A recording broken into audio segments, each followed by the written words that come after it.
Seja bem-vindo ao Conversa Capital. Recebemos esta semana Jorge Henriques, presidente da FIPA, a Federação das Indústrias Portuguesas Agroalimentares. Muito obrigada por estar aqui com a Antena 1 e com o Jornal de Negócios. Como sempre acontece, começo por lhe perguntar o que é para si neste momento capital em Portugal. Muito obrigado, bom dia. Os meus agradecimentos pelo convite.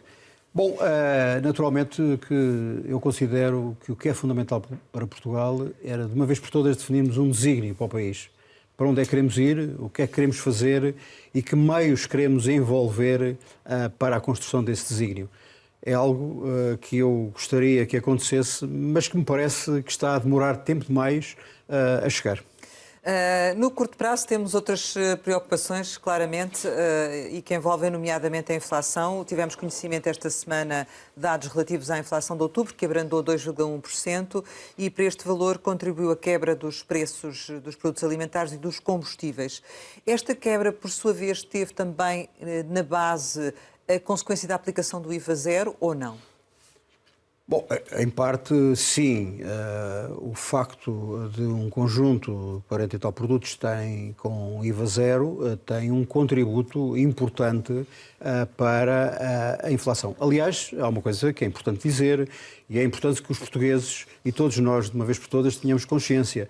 Os produtos alimentares, ao longo do tempo, foram sempre um grande contributo para a estabilização e até para a baixa da taxa de inflação ao longo dos anos. Isto quer dizer que a indústria alimentar, principalmente, e os produtos alimentares de uma forma geral, têm sido, diria, quase contribuintes líquidos para esta grande tarefa da estabilização e, sobretudo, da baixa da inflação. Isso por causa dos níveis de consumo, não é? Tem a ver com isso. Por causa dos níveis de consumo e pela forma como no país está estruturado o mercado. Estamos a falar de um mercado pequeno, com uma grande concentração e, portanto, a pressão que existe sobre os produtores, sobre as indústrias, é de facto muito grande. É um mercado extremamente competitivo. Eu costumo até dizer que é um mercado pequeno com uma porta de entrada muito estreita. E isso levar-nos certamente à frente a falar daquilo que nós consideramos inevitável para Portugal e para a indústria agroalimentar. Certamente. Mas sim, em relação ao IVA zero, estava a o IVA dizer, zero teve, e nós desde a primeira hora defendemos sempre que na situação em que estávamos a viver, que uma medida destas seria absolutamente necessária. Não suficiente, porque temos vindo a defender ao longo do tempo outro tipo de medidas, por forma a que, nomeadamente, os produtores industriais não sejam sempre aqueles que têm que suportar tudo, que é uma revisão das taxas de IVA nos produtos alimentares. Mas isso certamente teremos a oportunidade, uma harmonização do IVA, mas isso teremos a oportunidade de falar. Sim, e falaremos desde já, mas ainda relativamente ao IVA zero, eu gostava de saber se do seu ponto de vista faria sentido continuar ou não. Nós achamos que faz sentido prolongá-lo mais algum tempo. Eu diria, um trimestre, no mínimo, para que, ao estabilizar-se, nós estamos a viver uma situação extremamente complexa, decorrente dos cenários geopolíticos que estamos neste momento a viver, o caso da Ucrânia, agora a guerra no Médio Oriente, com possíveis implicações no aumento dos combustíveis e no aumento dos custos energéticos, não só decorrentes da guerra, mas também por alterações que se vão introduzir no mercado, pelas taxas de acesso às redes, que vão fazer disparar novamente o custo da fatura de energia. Não me interessa se é o custo da energia em si, da matéria-prima. O custo da fatura para os industriais, para a indústria e para a agricultura vai, de facto, voltar a subir. Portanto, faria sentido uma medida de cautela, uma vez que não existem outras medidas pensadas, nem tirando a medida que se diz que vai ser de aplicação desse valor às famílias mais necessitadas, através de apoios e outro tipo de ajudas, mas não é de facto a mesma coisa. E nós sentimos que isso pode vir a acarretar para Portugal alguma influência na taxa de inflação nos primeiros meses do ano, porque certamente que também teremos impactos dos aumentos de um conjunto de matérias-primas, algumas delas que não são produzidas em Portugal, que temos que as importar e que têm tido oscilação nos mercados internacionais. Por outro lado, temos a questão também dos combustíveis, não sabemos o que vai acontecer nesta situação que estamos neste momento a viver. Mas o IVA zero, de acordo com os dados que foram sendo revelados, nomeadamente pela DECO Proteste, no início da medida produziu efeitos baixando drasticamente o preço do cabaz. Esta semana, por exemplo, está a 2 euros mais barato do que custava antes da entrada em vigor da medida. Ou seja, à medida que estamos a aproximar-nos do final da medida, começa a perceber-se que a poupança que praticamente já não existe. Isso é um cenário que se antecipa então no próximo ano, ou seja, que os preços voltem a subir, eventualmente mais do que o imposto que foi descontado, digamos assim. Não tenho neste momento nenhuma bola mágica que me permita ver o que é que vai acontecer nos primeiros meses do ano, mas é evidente que em relação a um conjunto de produtos que foram sendo analisados no cabaz alimentar, há oscilações decorrentes da lei da oferta e da procura. É preciso não nos esquecermos que nós estamos a sair de um período muito grande de seca no sul da Europa, e em Portugal em particular, que afetaram as produções agrícolas e afetaram o cabaz alimentar, como aliás é inevitável. Há produtos que já são hoje, em que se registra já hoje uma escassez muitíssimo grande. Portanto, estas oscilações também são decorrentes de um cabaz muito alargado de produtos e das suas implicações, juntamente com as questões que já falámos aqui, dos combustíveis, da energia e de uma série de outros fatores muito grandes. Nós estamos a falar das matérias-primas alimentares, mas temos também todas as outras matérias-primas que são as de embalagem. Por exemplo, já há algumas empresas, nomeadamente ligadas ao papel, a anunciar para a Europa, no próximo ano, aumentos na ordem dos 7%. Ou seja, que já são reflexo daquilo que se está a viver neste último trimestre do ano. Portanto, acha que manter o IVA zero permitiria compensar alguns custos que vão existir e que vão agravar os preços, ou seja, compensar uma eventual retração do consumo, é isso? Também, porque, exatamente, para já há uma coisa que temos que ter consciência neste momento. O poder de compra das famílias tem vindo a diminuir de uma forma drástica na Europa e, em particular, em Portugal. E isso tem reflexos hoje no consumo de uma forma geral. E, por outro lado, no próximo ano, ao cair esta medida do IVA zero, portanto, vai-se dar a reposição do imposto neste conjunto de produtos, que são aqueles, segundo o que sabemos, que foram os mais escolhidos, porque têm a ver com o consumo dos portugueses.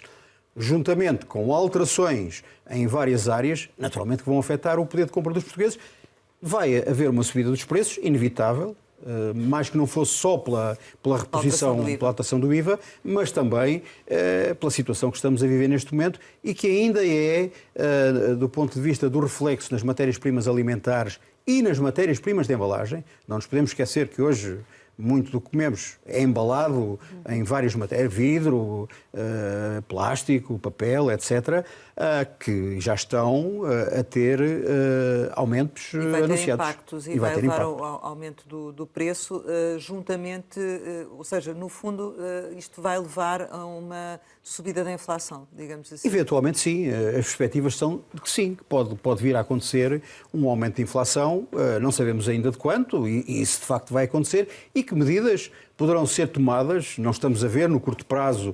O Governo não anunciou nada e o Orçamento de Estado também não traz nada nesse sentido, não vemos nada que possa atenuar, na realidade, esse impacto. Falava há pouco do facto de reclamarem a harmonização do IVA no setor, porque consideram que há uma grande disparidade de valores e muitos produtos a 23%. Mas, mais uma vez, isso parece que não vai acontecer, não é? Antes, pelo contrário. Porquê que era importante esta harmonização? Bem, nós, há década e meia, e não o temos feito por acaso, nós, quando a Troika esteve em Portugal, preparámos com a Deloitte um estudo muito aprofundado sobre as implicações que as subidas da taxa de IVA anunciadas à altura iriam ter de impacto não só na indústria, mas também nas famílias. E, portanto, a partir desse momento, baseados nesse estudo e numa série de trabalhos que fizemos até com o Governo e com a Autoridade Fiscal, nós elencámos uma série de problemas e, sobretudo, fizemos uma comparação muito profunda com Espanha.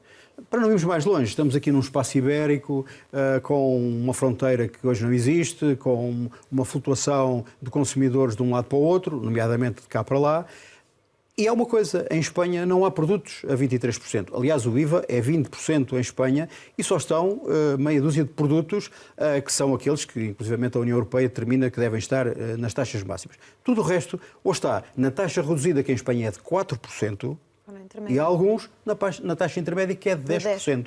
Ou seja, logo aqui até temos desfazamento para aquilo que são as nossas taxas. Não faz sentido nenhum que, sobretudo aqueles produtos mais inovadores, que têm sido responsáveis pelos maiores índices de inovação, de investigação e desenvolvimento nos últimos anos, sejam aqueles que são taxados a 23%. Não faz sentido nenhum, e temos dito isto, e temos em cada legislatura apresentado ao Governo medidas estruturais para fazer uma revisão do IVA e, sobretudo, alterar e harmonizá-lo. Mas isso faria baixar os preços ou iam aumentar as margens? Não, naturalmente que fazia baixar os preços. Os produtores, nomeadamente os produtores industriais, que é aqueles que a FIPA representa, têm bem consciência de qual é a importância capital para a indústria de uma medida destas e o seu impacto naquilo que pode ser a alteração dos perfis do consumidor.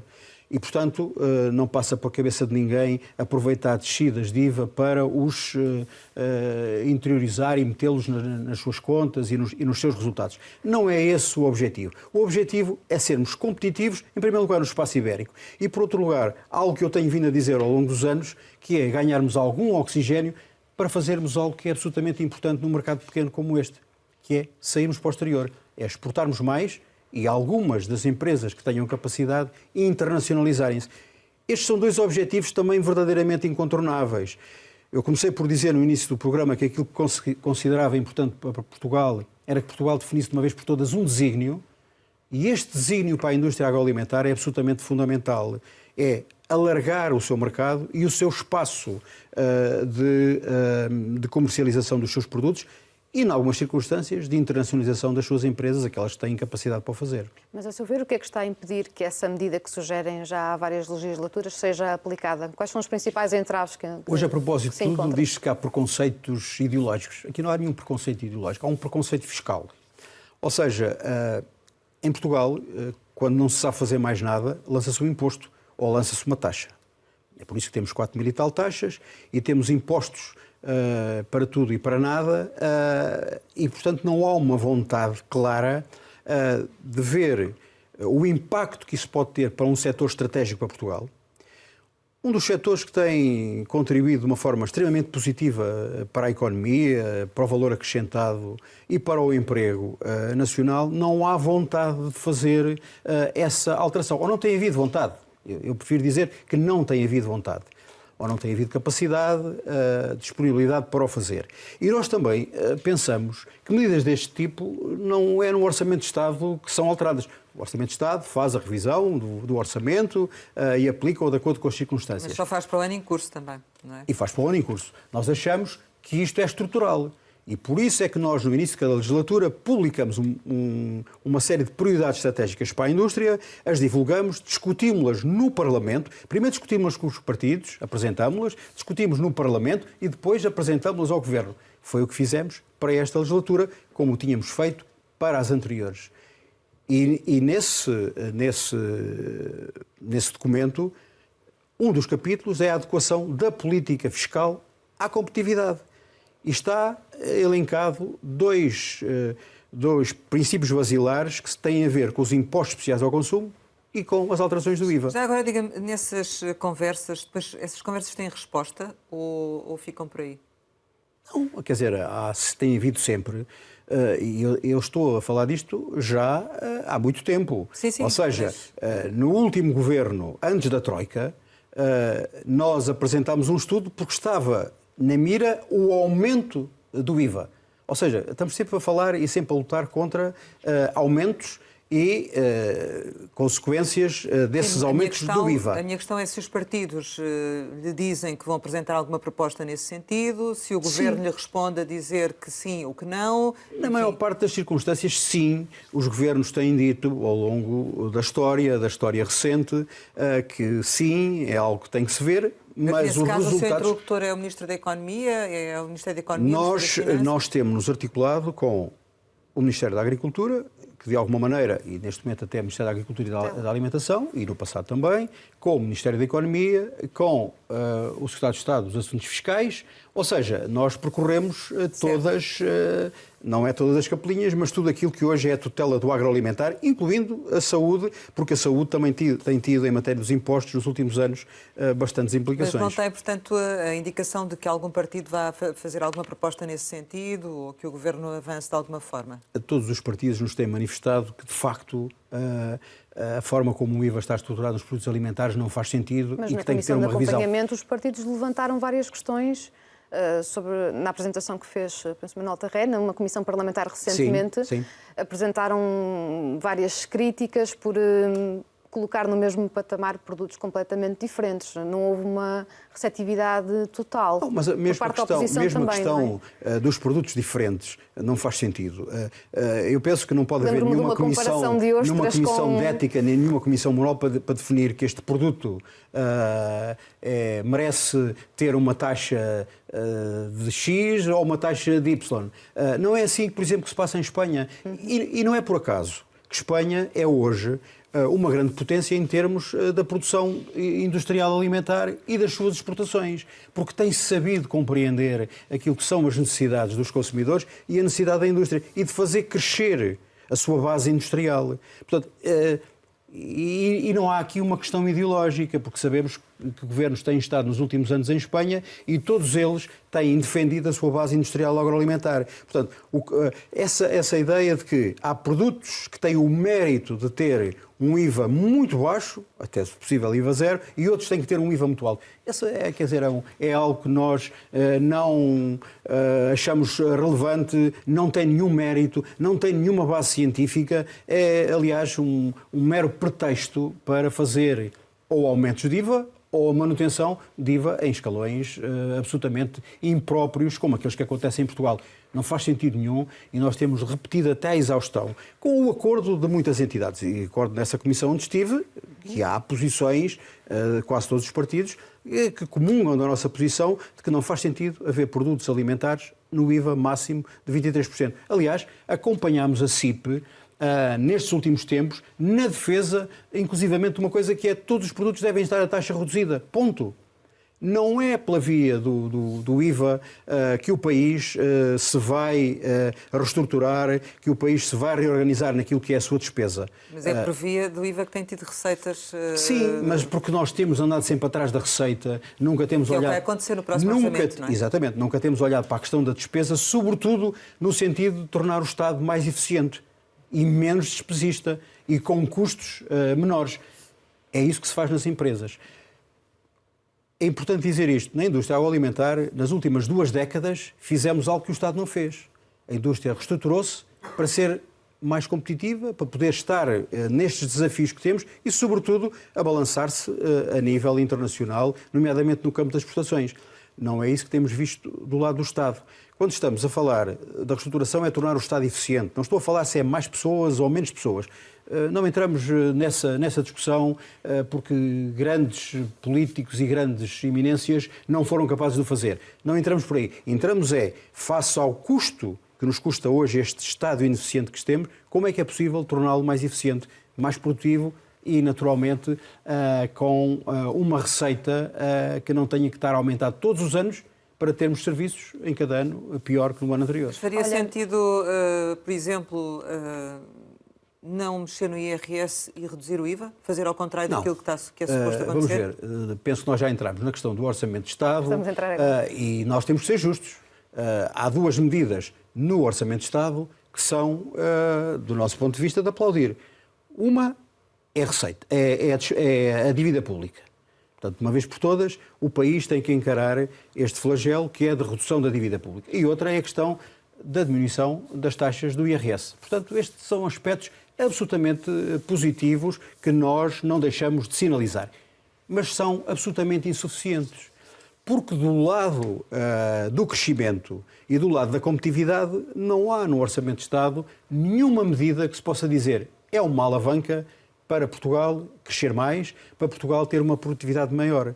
E basta ver aquilo que está implícito nos impostos que vão aumentar, nomeadamente para o nosso lado no IABA, nos impostos especiais ao consumo, em que, uma vez mais, vamos ter produtos penalizados. Por exemplo, no nosso caso, as bebidas alcoólicas, nomeadamente e principalmente a cerveja, que vão ter um aumento de mais de 10%. Já pagam impostos especiais ao consumo 40% acima daquilo que é a média europeia. As bebidas refrescantes vão também ter 10%, muito acima daquilo que é pago, muito acima daquilo que é pago na União Europeia. Pergunta-se, a União Europeia, a média da União Europeia, que é muito boa para analisar determinadas coisas, já não é boa para avaliar isto? Não faz sentido. Quer dizer, continuar a penalizar categorias de produtos que contribuem para o VAB nacional, que pagam aqui os seus impostos e que são contribuintes líquidos, o que merecem é ter mais impostos? É evidente que não. Este é o lado fácil. Eu costumo dizer, a brincar, como é óbvio, que hoje a tarefa mais fácil é estar nas finanças, na área fiscal, porque é subir, dar de um lado, baixar, mas depois compensar do outro lado. E há pouco eu falei na despesa do Estado. Essa é uma tarefa muito mais difícil e essa tarefa é que merecia, de facto, um trabalho aturado, porque diminuindo a despesa ou não aumentando e tornando os serviços mais eficientes, e falo dos serviços de uma forma geral, não faz sentido, passou-se a pandemia, na indústria agroalimentar não tivemos um dia parados, a não ser por situações pontuais de falta de pessoal decorrentes de Covid. Nunca marcámos as produções por teleconferência ou nunca fizemos a marcação de uma unidade industrial, a produção de uma unidade industrial, por marcação. Tivemos lá todos os dias. E houve às vezes necessidade de meter quadros da empresa a ajudar nas linhas de produção para completarmos o número de trabalhadores que eram necessários. Nós não estamos em Covid. Felizmente estamos em guerra na Europa, mas não estamos em guerra aqui. Continuamos em muitos dos serviços a ter que marcar, a ter que aceder a eles por marcação. Faz sentido? Esqueceram-se... Ou seja, esta eficiência nos serviços era um ponto que, de facto, era importante rever. Mas, como disse, das propostas que foram feitas pela FIPA, nenhuma foi atendida nesta proposta do Orçamento do Estado. Isso significa que a indústria agroalimentar não é devidamente valorizada pelo Governo, considerando que nenhuma foi atendida e que há um agravamento, nomeadamente no IABA? Nós estamos na CIP, é a nossa confederação. A confederação apresentou um conjunto de medidas vastas para o crescimento e essas medidas, até ao momento, não foram introduzidas no Orçamento de Estado. Ou seja, nós estamos ainda, porque acreditamos, somos muito cheios de esperança de que agora, na discussão, na especialidade, algumas coisas possam ser introduzidas. Mas estamos a falar de coisas pequenas, ou seja, coisas cirúrgicas, que vão certamente acontecer num ou outro capítulo. Eu acho que nesta obsessão que existe de não conseguir controlar a despesa, na realidade continuamos a sobrecarregar tudo aquilo que são os impostos.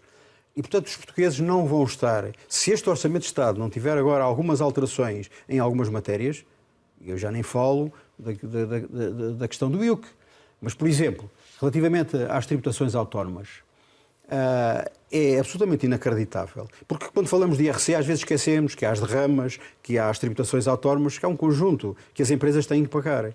As tributações autónomas têm uma revisão das taxas, mas não têm uma revisão dos escalões. Por exemplo, no caso das viaturas usadas nas empresas para fins comerciais, etc., não foram revistos os preços das viaturas, que aumentaram. Portanto, as taxas diminuíram, mas como as viaturas subiram de preço, logo tudo isto fica sem nenhum efeito. Acresce também agora o IUC, no caso das viaturas das empresas. E há mais a questão do IUC.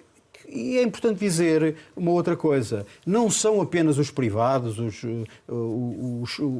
as pessoas que têm viaturas anteriores a 2007. Infelizmente, muitas das empresas agroalimentares, que estão sobretudo nas áreas do interior, têm muitas viaturas anteriores a 2017 nas suas frotas de distribuição. Se algumas se modernizaram-se em muitas circunstâncias, noutras vêm-se ainda obrigadas, porque é importante não esquecermos que 90% das empresas agroalimentares em Portugal são pequenas e médias empresas. E algumas destas, 90%, também são micro. Portanto, quer dizer, estamos a falar de situações que não podem ser abordadas, de facto, desta maneira. Lá está, estamos a falar sempre de subir os impostos, subir a coleta, e subir a coleta não resolve efetivamente os problemas. Em relação aos preços, já aqui nos disse que há fatores que podem vir a levar a um aumento do preço no próximo ano dos produtos alimentares, nomeadamente contingências externas. Quando é que acha que há condições, mesmo retirando o IVA zero, para os preços baixarem? Bom, vamos ver. Nós estamos... Porque há quem diga que isso já devia ter começado a acontecer, não é? Em algumas circunstâncias é importante não nos esquecermos que a maior parte das produções de matérias-primas alimentares concluíram-se agora, há poucos meses. Estamos em finais de campanha de produção. Em muitos casos temos consciência de que há escassez em alguns produtos e esses estão evidentes no mercado. Noutros, Portugal, a indústria agroalimentar, mesmo naquele período difícil de Covid, conseguiu fazer uma diversificação das suas origens em termos de matérias-primas. Nós estávamos muito dependentes de milho da Ucrânia e conseguimos encontrar alternativas na América Latina e em outros mercados, de maneira a que no mercado português não houvesse falta de matérias-primas.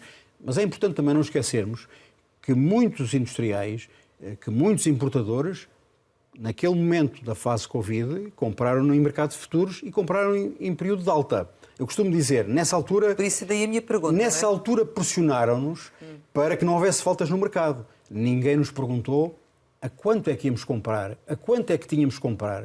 Não há problema, se vocês comprarem numa situação desvantajosa, irá haver ajudas. Não houve ajudas. Ou seja, fizémo-lo, estocámo-lo, cá e lá fora, e, portanto, esses estoques, de alguma maneira, estão a escoar-se. Mas também é um preço mais caro, não é? Comprámos a um preço mais caro, estão a escoar-se. E repercutiram isso nem em todas as circunstâncias. Porque em 2022 nós não tivemos apenas a questão das matérias-primas alimentares, tivemos as matérias-primas de embalagem. O vidro, de uma forma geral, subiu, praticamente não teve uma descida proporcional à subida. Portanto, teve pequenas descidas, pequenos ajustamentos, mas manteve-se alta. Estou a dar este exemplo desta matéria-prima. Há outras nas mesmas circunstâncias. Mas os salários subiram, o ordenado mínimo subiu, os salários em geral subiram. Aliás, o país foi puxado, e bem, nós dizemos que bem, para cima. Portanto, tudo isto tem que se repercutir aonde? E, sobretudo, numa indústria como a nossa, que ao longo dos anos tem vindo a evidenciar que, em termos de margem de EBITDA, está abaixo da média europeia. E está abaixo por várias circunstâncias. Não é porque aqui sejamos ricos ou sejamos bons samaritanos. A questão é que as circunstâncias do mercado levam a esta posição. Então significa que tão cedo não será possível assistirmos a uma baixa dos preços? Não, vai depender muito desta evolução da guerra no Médio Oriente, que é uma situação que nós não conseguimos. Já temos uma na Ucrânia e, portanto, aqui em plena Europa, com as consequências que todos estamos a conhecer, não sabemos qual vai ser a implicação da guerra no Médio Oriente. Mas certamente que nós vamos ter um primeiro trimestre, na realidade, ainda de alguma incerteza, e dentro desta incerteza não sabemos o que é que pode efetivamente vir a acontecer nessa matéria. Mas depois, às vezes, assistimos a certas disparidades no mercado, e enfim, isto mais no lado das grandes superfícies, de assistirmos neste momento, por exemplo, a ter o camarão a ser vendido a um preço inferior à carne de porco. Isto faz sentido? Há disparidades no mercado, às vezes, que são difíceis de explicar, não é? É provável, mas há uma coisa que também tem que ser compreendida pelas pessoas. Nós, na indústria, não fixamos preços ao consumidor. Não somos nós que fazemos os preços do consumidor. Nós fazemos uma política comercial baseada numa tabela de preços oficial, porque este há outros aspectos. Há muitos produtos alimentares, nomeadamente esses de que me está a falar, que não têm, o exportador não tem uma tabela de preços. A indústria alimentar organizada, por lei, é obrigada a ter uma tabela de preços. E cada vez que faz uma alteração é obrigado a publicar essa alteração. Quando dizemos publicar, não é publicar num jornal. Tem que a ter internamente e disponibilizá-la a todos os agentes económicos com quem tem relações. Portanto, essa tabela não é alterada porque nos apetece ou porque apetece a algum industrial. É alterada porque as circunstâncias o exigem. Então a grande distribuição é que, no fundo, está a Ou seja, empolar o preço? Não falo de empolamentos, não tenho condições, nem tenho informações para poder dizer tal coisa. Nós negociamos com os clientes, sejam eles clientes do retalho, dos grossistas ou do canal Horeca, e, portanto, as margens de comercialização, os preços fixados são da responsabilidade. São, sem dúvida que os preços, isso é manifesto. Mas o consumidor nunca tem, na verdade, ou considera que tem a real informação sobre onde é que os preços se constroem. Portanto, nós temos aqui as várias fases, a produção, a indústria e depois o retalho, e ficamos sem saber, então, quando os preços aumentam, onde é que se geram esse aumento e porquê. É que toda a gente diz que cumpre e que não está a levar a mais. E nós admitimos que sim. Nós não temos, aliás, para isso é que o Estado dispõe de autoridades para fazer essa fiscalização, tem capacidade. Mas essa fiscalização tem acontecido? Tem, em muitas circunstâncias tem acontecido. As empresas são, estou a falar das empresas industriais, são periodicamente auditadas. As autoridades, da ASAI também, não é? Através da ASAI. Mas ainda agora vimos o caso recente da fileira do leite, produzida no âmbito da PARCA, do Observatório de Preços, que mostra que as margens são muito baixas em toda a linha, mas que a indústria e a distribuição tiveram ganhos superiores à produção, o que... Não sei bem se as coisas são assim. É o que diz o relatório. Não, eu leio o relatório, inclusivamente, de outra maneira. Quer dizer, o relatório não é verdadeiramente taxativo, não demonstra o que está a dizer, até porque estamos a falar. E é por isso que, às vezes, é extremamente complexo fazer estas análises. Aquele relatório foca-se apenas em 20% do produto, que estamos a falar em leites UHT. Ou seja, não estamos a falar no total daquilo que é a produção de leite em Portugal. Baseia-se apenas numa parte muito ínfima daquilo que é a produção de leite. Mas é o primeiro, lá está, que temos sobre o assunto. Todos os outros produtos, o consumidor aparentemente não tem informação. É o primeiro porque é um produto mítico e, portanto, está nessa linha da frente. Por outras palavras, considera que o consumidor tem na sua posse a informação de como o preço se constrói ao longo da cadeia? Admito que sim, que seja difícil, na realidade, chegar a essa conclusão. Este relatório é um primeiro passo e foi isso que nós dissemos na PARCA. Eu tive a ocasião de o dizer à Ministra da Agricultura e ao Ministro da Economia. É um primeiro passo. É um observatório de preços. É um observatório. É um observatório de tendências. Do leite parece aparentemente mais fácil, mas é importante ver. A indústria, durante um tempo, pagou muito mais à produção. E portanto, isso não se refletiu durante muito tempo nos preços finais. Quer dizer, há aqui várias circunstâncias, porque não tem apenas a ver com o produto de leite, tem a ver depois com todas as outras, com a transformação, com a embalagem, com o transporte, com a armazenagem. Ou seja, há um conjunto de situações que intermediam nesta cadeia de valor que depois tem, naturalmente, reflexo no preço final. Mas nós admitimos que, relativamente ao Observatório de Preços, há muitas coisas a fazer, ou seja, há um trabalho muito grande a fazer, de maneira a que o relatório e o observatório se tornem cada vez mais transparentes. Mas vocês, em relação à indústria, mantiveram as margens de lucro ou não? Em muitas circunstâncias, o que lhe posso dizer, nós na FIPA não fazemos uma coleta daquilo, nem que são margens, nem que são preços. Não é essa a área em que trabalhamos.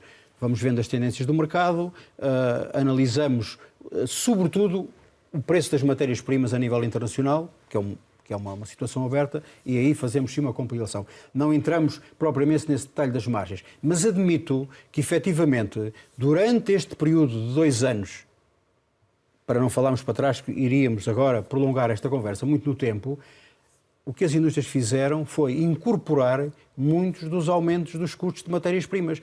Não os conseguiram passar ao consumidor, por razões muito óbvias. Em primeiro lugar, a situação do mercado e o poder de compra dos consumidores. Sim, em algumas áreas houve aumentos de dobro, triplo e muito mais. Mas também o aumento de matéria-prima. Sim, isso que estou a dizer, a matéria-prima. O aumento de matéria-prima aumentou de uma forma exponencial e outros fatores, como o da energia elétrica, do gás natural. E agora estamos todos um pouco a esquecer. No gás natural, os apoios ainda existem? A indústria transformadora fez parte do conjunto de setores sim, que foi alargado o apoio à gás.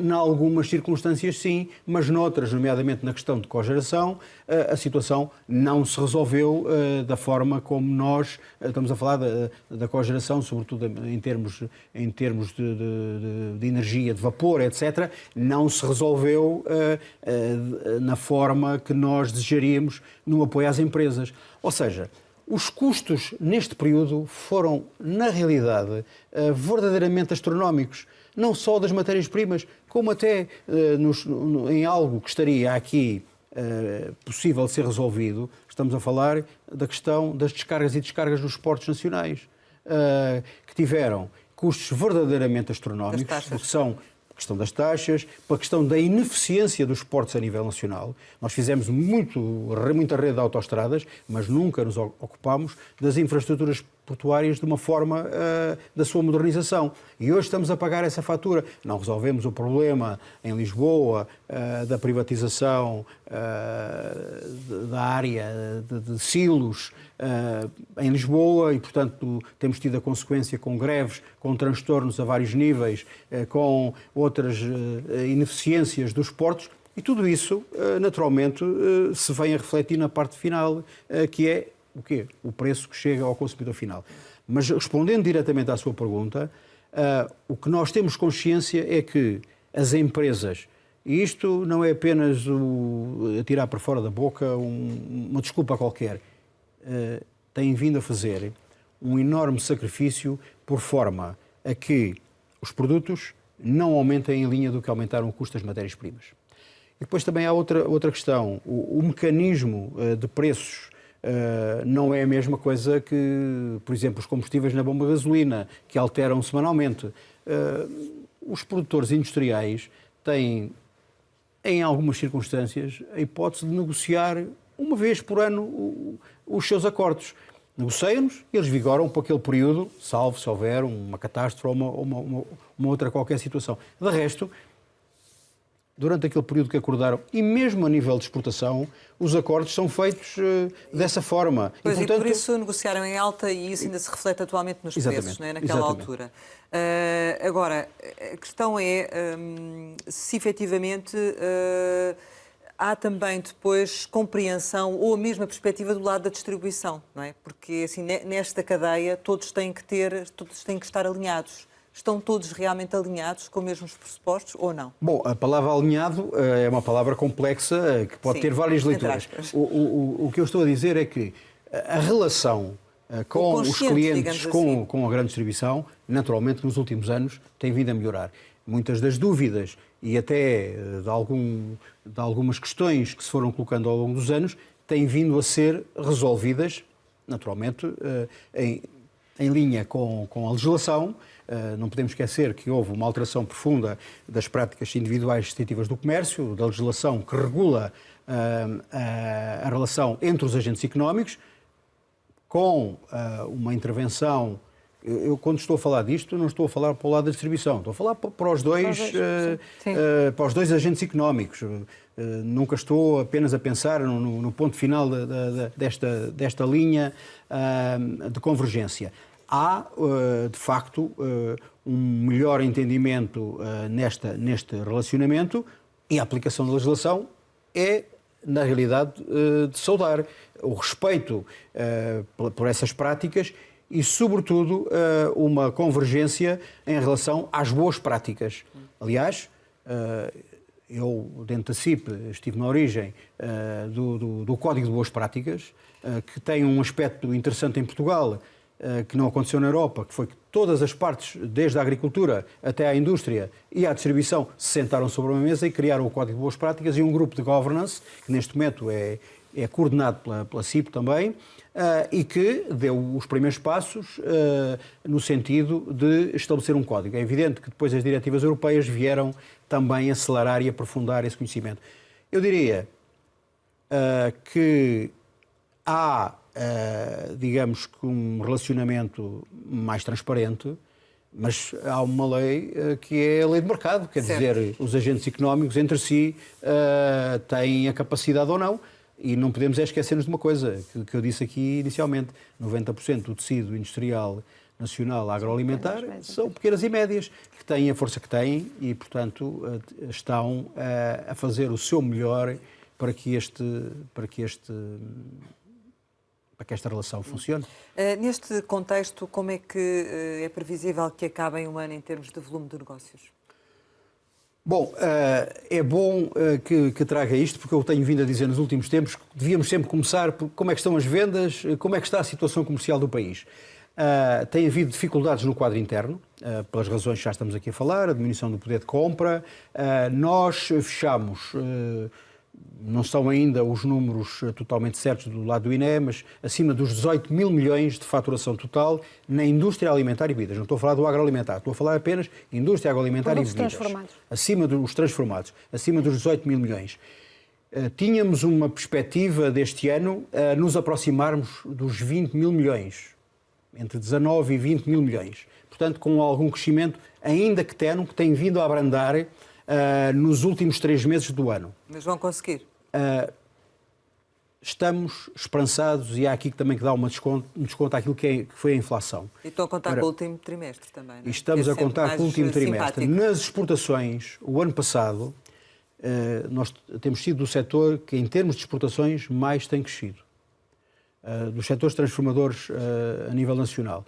No ano passado crescemos 20%, ultrapassámos os 7 mil milhões, estabelecemos um objetivo para os 3 anos, este e mais 2, 10 mil milhões. de passarmos os 10 mil milhões ou chegarmos aos 10 mil milhões. E vão lá chegar? Com este cenário, ao final do mês de agosto, nós mantínhamos um crescimento de 7%. Mas estávamos a verificar um abrandamento das exportações. Em termos gerais até. Estão em termos gerais, mas no agroalimentar mesmo assim ainda são 7%, mas em agosto tivemos pela primeira vez nos últimos anos um decréscimo nas vendas negativo de 2%.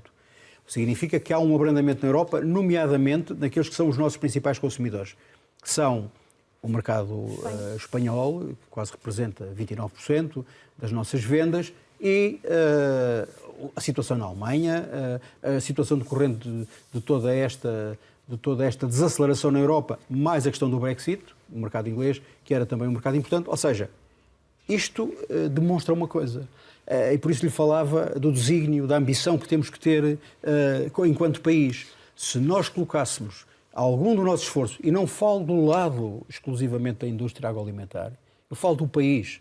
Se o país entendesse o que é importante para a sua economia, que é apostar no crescimento, Portugal tem hoje uma vantagem enorme. Não do ponto de vista competitivo, porque já vimos que em matéria fiscal, em matéria de preços, etc., nós temos uma dificuldade.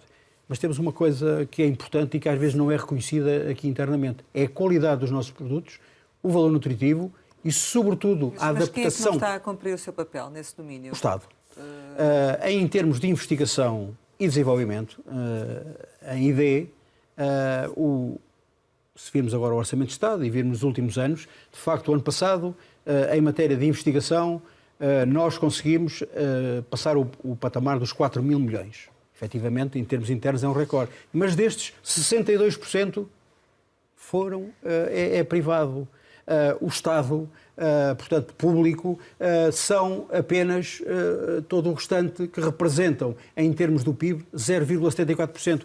É a 8ª dotação pública mais baixa da média da União Europeia. Mas em relação às exportações, há aí... E era o que eu ia dizer, Sim. não há incentivos. Não há incentivos. Não se vê, e há pouco quando analisávamos o Orçamento de Estado, se olharmos para o lado dos incentivos às exportações, que era algo onde se devia colocar um enfoque primordial no sentido de diversificar as nossas exportações, consolidar atualmente a base exportadora. Eu agora vou só falar... Quando fala em incentivos, quer concretizar, para se perceber melhor? Quero a nível de apoios, por um lado, e sobretudo... Apoios financeiros, como é óbvio, claros, é o que faz Espanha. E eu não quero ir mais longe, já se quer falar da Europa, é o que faz Espanha, o que tem feito Espanha e que o fez ininterruptamente. Não houve nenhum Estado do país, o Estado da economia, Estado político, que alterasse essa sua política de penetração nos espaços europeus e de apoio à sua base exportadora. Nós, em Portugal, achamos que não vale a pena fazer nada. E limitamos-nos a olhar para as outras economias, mas esquecemos como é que a Irlanda conseguiu aumentar a sua base exportadora, fazer crescer a sua economia, com acordos de regime de 20 anos, estabelecendo um plano para a sua política fiscal de estabilidade. Em Portugal, nós não fizemos. Eu há dias, ficava um pouco perplexo com um eminente comentador deste país, creio que aqui nesta televisão, que dizia que estava nos Estados Unidos, naquele momento, porque estava a falar por Skype, e que nenhum investidor lhe falava dos impostos em Portugal nem do IRC, que esse não era um problema. Não, é um problema. A política fiscal em Portugal é um problema, inclusive para a atração de investimento, que era outro dos aspectos que nós precisávamos de fazer. Nós precisamos de atrair investimento. No agroalimentar, os grandes projetos industriais são anteriores a 74, houve algumas empresas que vieram para Portugal, mas a grande consolidação e, sobretudo, a grande entrada de novos players neste mercado do ponto de vista industrial não tem acontecido, porque, na realidade, para além de ser um mercado pequeno, não é um mercado atrativo. Os que cá estavam consolidaram as suas bases, felizmente, e têm continuado a evoluir. Mas nós precisávamos também de atrair investimento. Isso é preciso ter uma política fiscal que seja efetivamente e incentivos empenhada. À exportação, como já nos disse. O nosso tempo vai passando rapidamente, mas há aqui algumas questões que queríamos colocar. Há neste percurso que tem acontecido empresas que têm acabado por fechar, deve haver, como é que está a funcionar neste domínio, ou mais ou menos as empresas têm conseguido manter os seus negócios? A nível de empresas, nós mantemos um universo de 110 mil empresas, podem ter encerrado algumas pequenas, outras têm aberto, ou seja, não há grandes alterações no tecido agroalimentar nacional. Tem havido, é uma coisa, algumas empresas multinacionais cá instaladas transformaram os seus ativos industriais em base para a exportação para as suas filiais na Europa e no mundo, e isso tem sido, de facto, algo extremamente importante para a indústria nacional. Depois, os outros têm, com base numa situação muito portuguesa, tem-se aguentado no sentido de comprimir as suas despesas, mas há uma coisa que é importante. Nós, para conseguirmos exportar, para conseguirmos inovar, tivemos que fazer, nas últimas 2 décadas, como já disse aqui há pouco, fazer uma coisa, que foi uma reestruturação profunda, por um lado dos ativos industriais, mas por outro lado dos ativos a nível das pessoas, da gestão das empresas. E como é que estamos em termos de mão de obra? Com dificuldade, como em todos os outros setores, e mais a indústria alimentar, porque a maior parte das indústrias estão no interior. E, portanto, é hoje muito difícil levar um técnico de robótica, por exemplo, para uma aldeia do interior, ou uma vila do interior, ou uma cidade do interior. Portanto, esse é um facto que a retenção de talento não temos conseguido, como outros setores não têm conseguido, agarrar. Estamos neste momento empenhados, nós publicámos uma agenda 2030 daqueles que são os nossos desafios que passam para as questões da digitalização, mas que entroncam nas questões fundamentais da inovação e que são absolutamente fundamentais para que este setor continue a avançar. E os dinheiros estão a chegar às empresas ou não? Porque tem havido queixas em alguns setores de que, efetivamente, os fundos disponíveis, tanto do PRR como do 2020 e agora a seguir vem o 2030, que não chegam. Estão a chegar? Sim, dentro da burocracia que existe no país, sim, estão a chegar. Nós próprios estamos num hub digital com outras organizações, está a arrancar, já se receberam as primeiras verbas, mas é evidente que, tirando as candidaturas do 2020 e o PRR, quando se fala estão a chegar às empresas, é preciso ver que as empresas não recebem fundos nenhum, a não ser aqueles a que se candidatam. Não têm direito a nenhumas subvenções, ou porque faz mau tempo, ou porque faz bom tempo. Nós, se fizer bom tempo, temos que nos agarrar a essa boa oportunidade. Se fizer mau tempo, temos que sofrer as consequências. Isso é uma crítica à agricultura. Não tem nada disso. Tem a dizer que nós, efetivamente, trabalhamos daquilo que deve ser. Certo. As ajudas são ligadas àqueles que são os projetos inovadores no setor da indústria alimentar e das bebidas e, portanto, esses têm estado a correr com mais ou menos burocracia dentro do... Os outros apoios de que falamos, esses sim, que falámos já há pouco, à internacionalização, que são coletivos, não têm a ver com direcioná-los a nenhuma empresa em especial ou a nenhuma marca em especial. Em relação ainda à questão dos trabalhadores, vocês estão integrados na CIP, a CIP não assinou o acordo de concertação social. Que tipo de aumentos é que vamos ter na indústria alimentar, dos salários?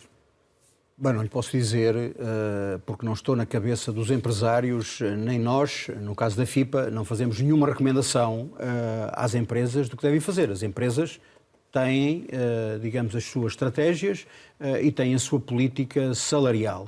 Qual é que tem sido o histórico que possa nos antecipar o que vai acontecer? O histórico é que temos, de facto, respondido no setor agroalimentar, temos respondido àquilo que são as necessidades, àquilo que é a oferta do mercado de trabalho e, portanto, temos correspondido relativamente a essa matéria. Há uma questão, efetivamente, os salários, que se têm aproximado, nomeadamente o salário mínimo, que praticamente não se pratica no setor da indústria agroalimentar. Nós, em quase todos, temos acordos coletivos de trabalho e, portanto, isso tudo está regulamentado. Estamos muito acima dos salários mínimos.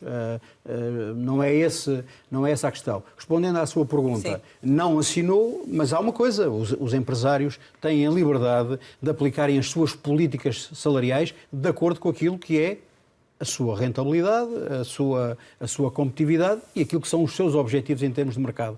Portanto, quer dizer, há uma liberdade dos industriais, dos empresários assinarem. E tendencialmente farão isso como têm feito ou nem por isso?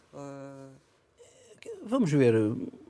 Não é uma situação que neste momento... O acordo previa os 5%, por exemplo, não é? Sim, mas isso era uma recomendação também. Era uma recomendação, exato. Uma recomendação. E no ano passado... Mas aconteceu? E este ano, não é o ano passado, este ano que estamos a viver, aconteceu? As empresas... Aconteceu. Certo. Algumas até acima, porque há muitas coisas que não são contabilizadas para efeitos do salário. Mas a questão é se pode acontecer no próximo ano ou não, independentemente de haver acordo assinado.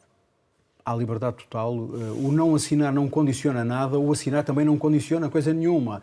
São princípios base. A CIP não assinou e justificou porque é que não assinou. Mas fez bem a CIP em não assinar? Do nosso ponto de vista, FIPA, sim, fez muito bem. Eu não digo que fez muito bem, porque na realidade estamos a falar de um acordo de rendimentos, não estamos a falar de um acordo que considera as questões da competitividade e um conjunto de outros pressupostos que a CIP colocou desde a primeira hora. Portanto, esta questão, nós temos que nos habituar a falar a verdade e, sobretudo, a ter sinceridade e objetividade naquilo em que nos envolvemos. E, portanto, nesta circunstância, sim, não estavam considerados um conjunto de objetivos que a CIP tinha proposto e, portanto, no nosso entendimento, a FIPA apoiou a não assinatura do acordo em concertação social.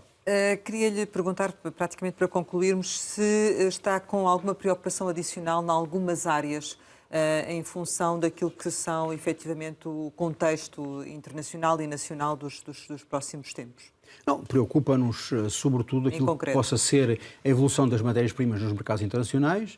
Mas algumas matérias-primas em concreto? Não há nada em concreto deste momento, ou seja, nós não tivemos... que possa vir a sofrer mais? Nós não tivemos nenhuma ruptura no passado recente, e isso o mercado bem o demonstra. Conseguimos ultrapassar todas estas dificuldades e acho que vamos continuar a encontrar essas soluções. Claro que nos preocupa a competitividade do país, preocupa-nos esta situação de ineficiência num conjunto de serviços que afetam depois toda a base industrial, mas afetam sobretudo os consumidores. As incertezas em várias áreas, em vários domínios, da saúde à educação, passando por restantes serviços, isso preocupa-nos porque isso afeta também a competitividade do nosso setor. E qual é que é a vossa previsão para este último trimestre, ainda dando continuidade à nossa conversa de há pouco, contando nomeadamente com o consumo do Natal? Temos alguma perspectiva sobre isso, embora estejamos a verificar, como lhe disse, um abrandamento. O consumo está mais racional, o poder de compra está a diminuir, portanto há mais atos de compra, mas há menos compras por cada ato de compra e há, sobretudo, uma transferência para marcas de menos valor. Muitas delas importadas, inclusivamente, ou seja, não são produzidas no espaço nacional. E quando eu digo importadas, estou a dizer o produto final. Porque hoje em dia, já não teremos tempo de discutir isso, mas hoje em dia fala-se muito, nós exportamos, mas importamos mais. É evidente que se nós queremos exportar mais, temos que importar mais. Mas nós não importamos valor acrescentado, nós não importamos emprego, nós não importamos tudo aquilo que depois a indústria transformadora faz. Portanto, nós achamos que nas exportações tem-se vindo a assistir a um abrandamento. Estamos expectantes, não conhecemos ainda os números que estão prestes a sair, sairão no dia 9, sobre o mês de setembro, que nos vão dar já um flash, esperemos que não venham na mesma direção do mês de agosto, como disse há pouco, foram negativas, 2%, mas não temos uma expectativa tão luminosa como tínhamos. Nem mesmo com o Natal. Nem mesmo com o Natal. Portanto, mas estamos naturalmente esperançosos e expectantes de que a situação se possa vir a alterar. É preciso também não esquecer que aquela poupança que as famílias fizeram em Covid, porque não puderam gastar, estiveram em casa, passou-se um ano e, portanto, essa poupança foi gasta e, sobretudo, foi levada por uma outra coisa, que é o aumento, de facto, e a expressão que me ocorre neste momento é infernal, das taxas pagas para a habitação própria, que na realidade estão a levar toda a capacidade que as famílias têm. E é uma situação que provavelmente pode vir a tornar-se em algo extremamente difícil. E isso afeta naturalmente todo o consumo. Chegamos ao final e, como habitualmente, lançamos algumas palavras para uma resposta rápida. A primeira é banca. Esperemos que mais juros. Serviço Nacional de Saúde. Não muita esperança. TAP. Um desastre. EFASEC. Um negócio com um grande ponto de interrogação. Corrupção. Um mal que temos que erradicar. Poder local. Tem algumas vantagens e tem ajudado, enfim, à fixação das populações no território. Castanheira de Pera. Está bem, recomenda-se, a paisagem é boa e está a atrair cada vez mais gente. Não consigo responder numa palavra porque, na realidade, aquilo são muitas coisas numa só. Poesia.